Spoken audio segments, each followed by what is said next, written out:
His Excellency Mr. Philip Nyusi, President of Mozambique, His Excellency Mr. Ramos Horat, President of Timor-Leste, His Excellency Mr. Petr Fiala, Prime Minister of Czech Republic, Gujarat के governor Acharya Devvrat जी, यहां के लोकप्रिय मुख्यमंत्री भूपेंद्र भाई पटेल, देश विदेश से आए हुए सभी विशेष अतिथि, अन्य महानुभाव, देवी और सज्जनों, आप सभी को 2024 की अनेक अनेक शुभकामनाएं।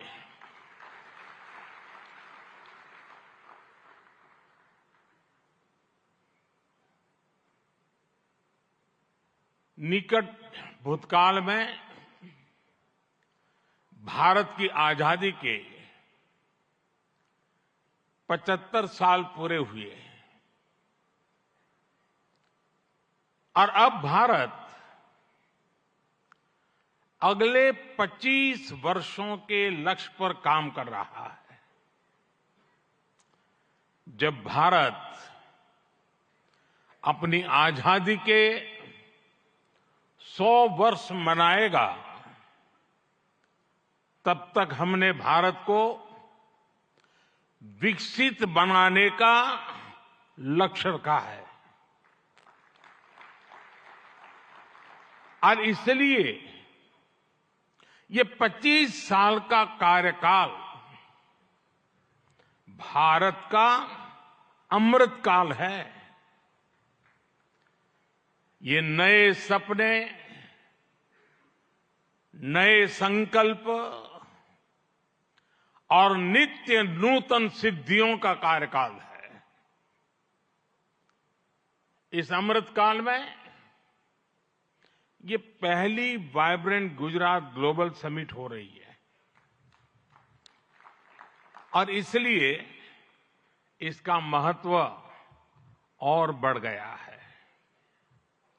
इस समिट में आए 100 से ज्यादा देशों के प्रतिनिधि भारत की इस विकास यात्रा के अहम सहयोगी हैं। मैं आप सभी का स्वागत करता हूं, अभिनंदन करता हूं। फ्रेंड्स, यूएई के राष्ट्रपति मेरे brother His Highness Sheikh Mohammed bin Zayed का इस आयोजन में शामिल होना हमारे लिए बहुत खुशी की बात है।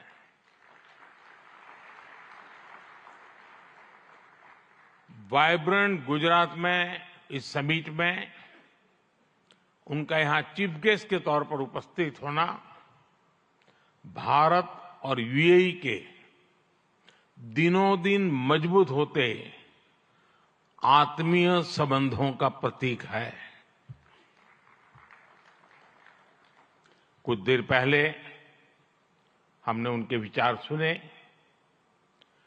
भारत को लेकर उनका विश्वास, उनका सहयोग बहुत ही गर्मजोशी से भरा हुआ है। जैसा उन्होंने कहा, vibrant Gujarat summit economic development और इन्वेस्टमेंट से जुड़ी जानकारियों और अनुभव साझा करने का ग्लोबल प्लेटफॉर्म बन गई है।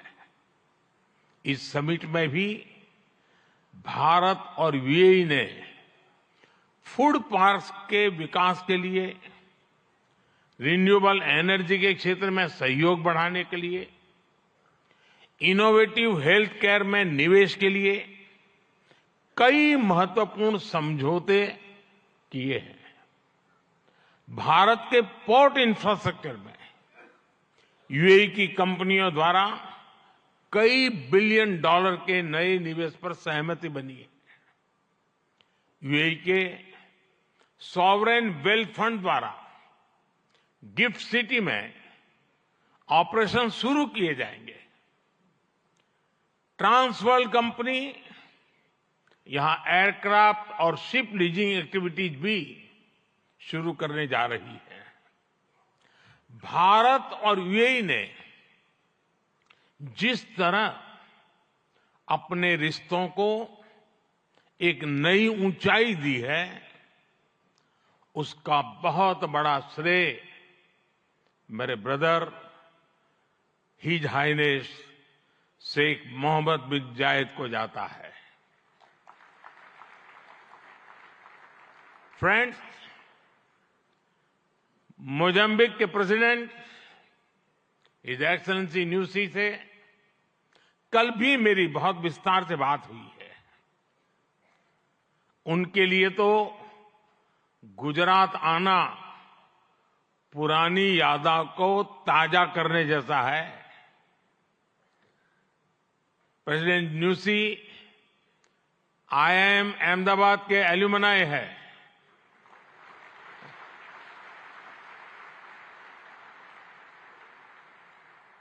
भारत के लिए गर्व की बात है कि हमारी G20 प्रेसिडेंसी में अफ्रीकन यूनियन को स्थायी सदस्यता मिली। प्रेसिडेंट न्यूसी की भारत यात्रा से हमारे संबंधों को तो बल मिला ही है, भारत अफ्रीका के बीच घनिष्ठता और बढ़ी है। साथियों, चेक के प्रधानमंत्री हिज एक्सेलेंसी पैत्र फियाला जी की ये पहली भारत यात्रा इस पद पर है। वैसे वो भारत पहले भी आए हैं। चेक लंबे समय से वाइब्रेंट गुजरात समिट से जुड़ा हुआ है। भारत और चेक के बीच टेक्नोलॉजी, ऑटोमोबाइल्स, मैन्युफैक्चरिंग जैसे सेक्टर्स में सहयोग लगातार बढ़ रहा है। हिज एक्सेलेंसी पैत्र फियाला, मुझे विश्वास है आपकी इस यात्रा से दोनों देशों के संबंध और मजबूत होंगे। हमारे यहां कहा जाता है अतिथि देवो भव, और प्रधानमंत्री के रूप में आपकी तो ये पहली भारत विजिट है। उम्मीद है आप बहुत शानदार यादें लेकर यहां से जाएंगे। फ्रेंड्स, नोबेल लॉरिएट और तिमोर लेस्ते के राष्ट्रपति हिज एक्सेलेंसी रामोस होर्ता का भी मैं भारत में स्वागत करता हूं। हिज एक्सेलेंसी रामोस होर्ता का गांधीनगर आना और विशेष है। आपने महात्मा गांधी के नॉन वायलेंस के सिद्धांत को अपने देश के स्वातंत्र्य संग्राम से जोड़ा है।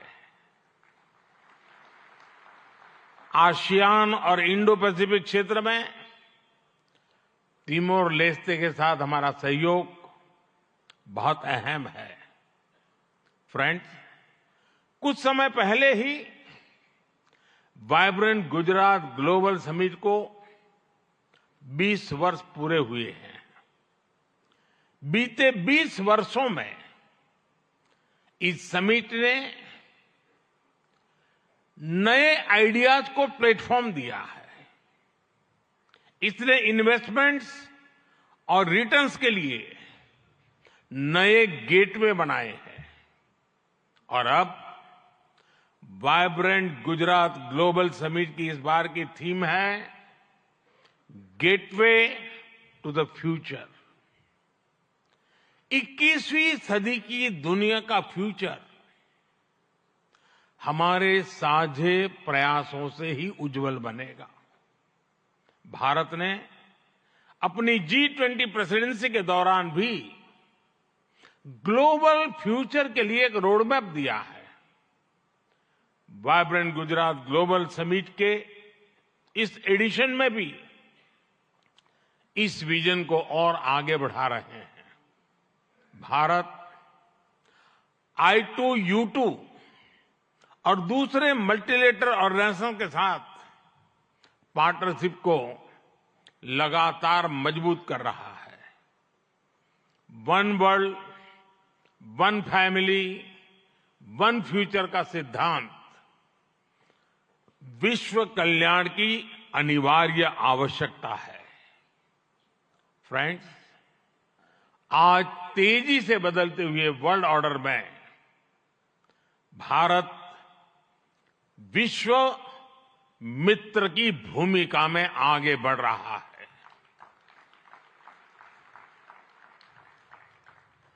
आज भारत ने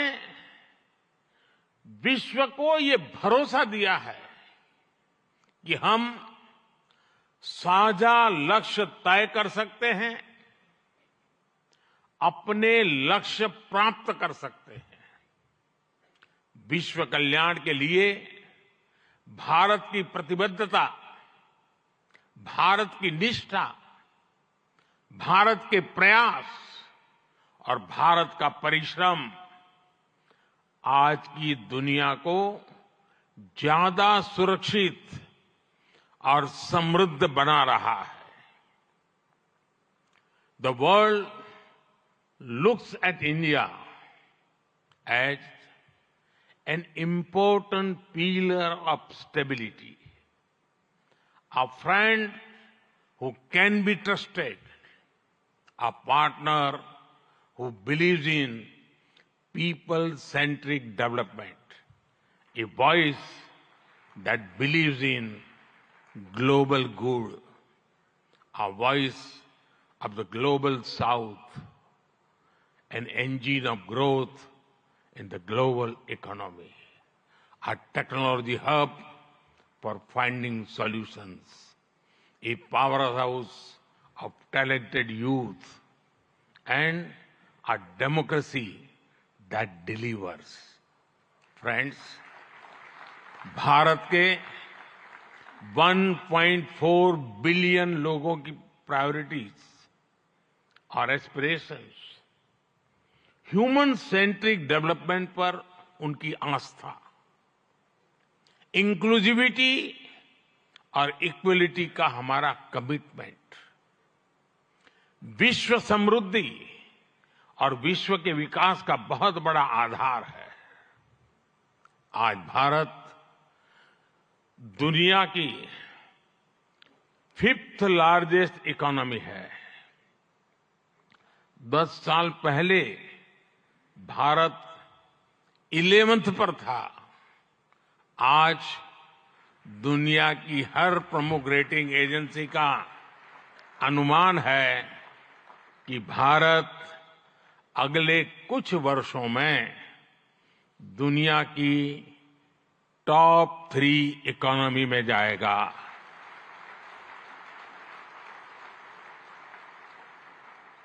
दुनिया के लोग जो एनालिसिस करना है करते रहे, मेरी गारंटी है कि हो जाएगा।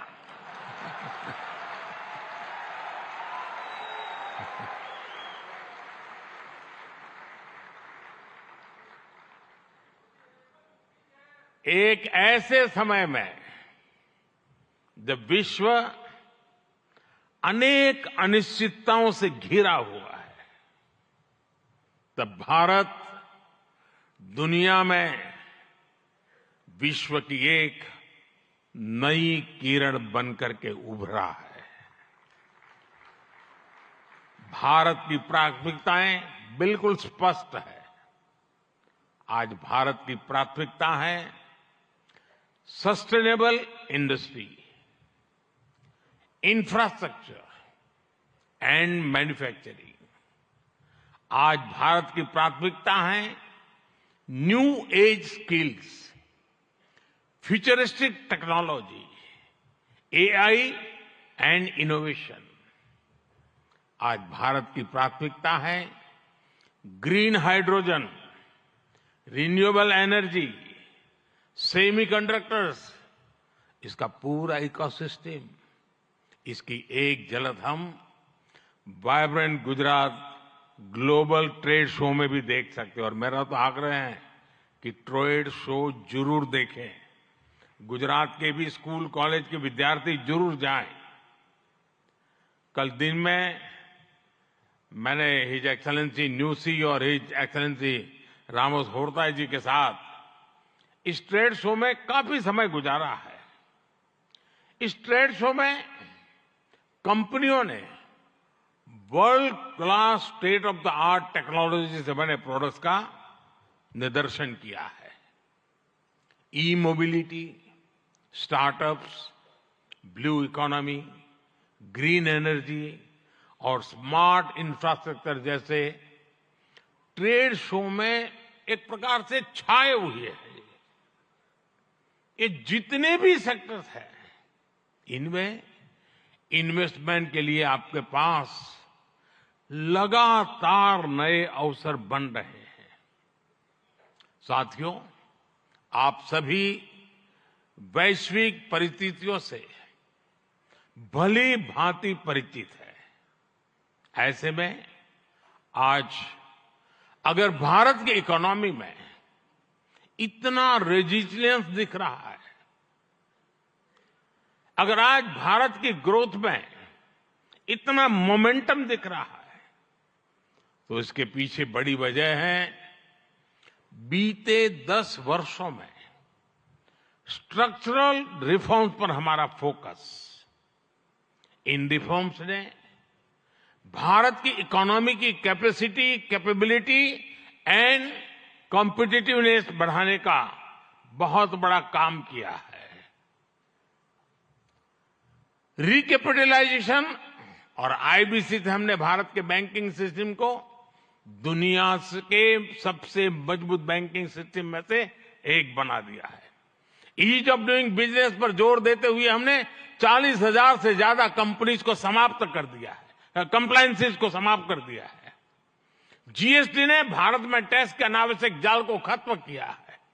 भारत में हमने ग्लोबल सप्लाई चेन के डाइवर्सिफिकेशन के लिए बेहतर माहौल बनाया है। हाल में ही हमने 3 FTA साइन किए ताकि ग्लोबल बिजनेस के लिए भारत और अट्रैक्टिव डेस्टिनेशन बन सके। इनमें से एक FTA तो यूएई के साथ ही हुआ है। हमने अनेक सेक्टर्स को ऑटोमेटिक रूट से FDI के लिए ओपन किया है। आज भारत इंफ्रास्ट्रक्चर पर रिकॉर्ड इन्वेस्ट कर रहा है। पिछले 10 वर्ष में भारत का कैपेक्स 5 गुना अधिक हो चुका है। फ्रेंड्स, भारत आज ग्रीन एनर्जी और ऑल्टरनेटिव एनर्जी सोर्स को लेकर भी अभूतपूर्व गति से काम कर रहा है। भारत की रिन्यूएबल एनर्जी कैपेसिटी 3 गुना बढ़ी है और सोलर एनर्जी कैपेसिटी में 20 गुना वृद्धि हुई है। डिजिटल इंडिया मिशन ने भारत में लाइफ और बिजनेस दोनों को ट्रांसफॉर्म कर दिया है। 10 वर्षों में सस्ते फोन और सस्ते डेटा से डिजिटल इंक्लूजन की नई क्रांति आई है।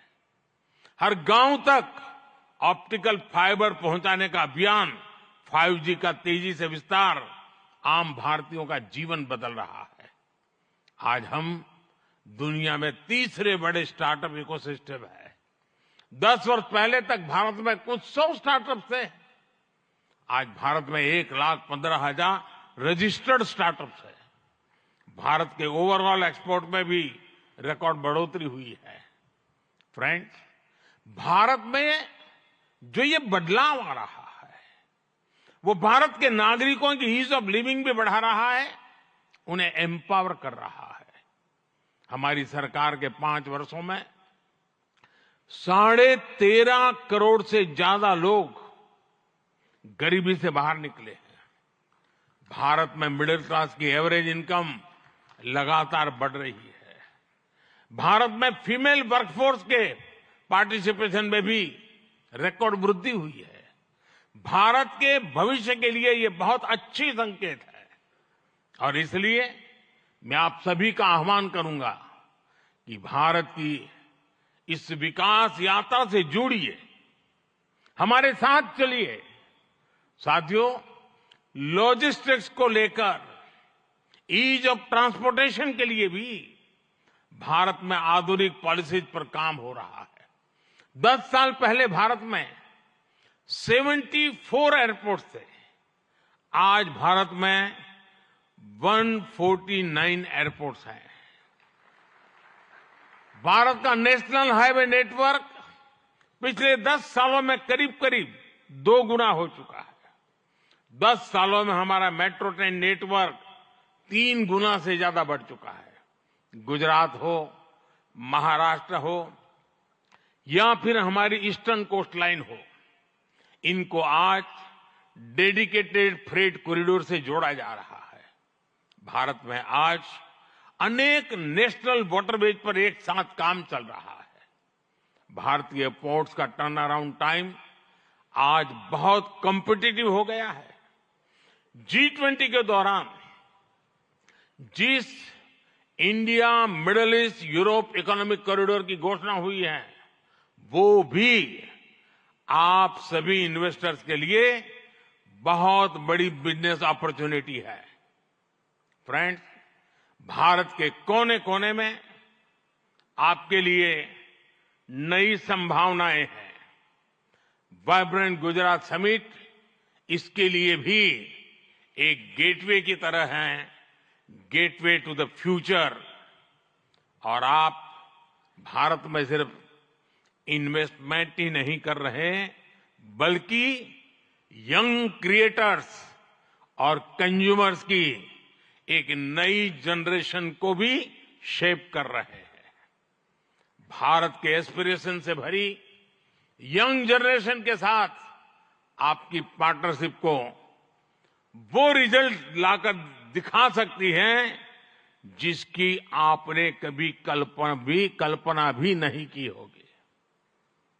और इसी विश्वास के साथ एक बार फिर आप सभी का वाइब्रेंट गुजरात समिट से जुड़ने के लिए मैं हृदय से बहुत बहुत आभार व्यक्त करता हूं। और मैं आपको विश्वास दिलाना चाहता हूं कि आपके सपने ये मोदी का संकल्प है।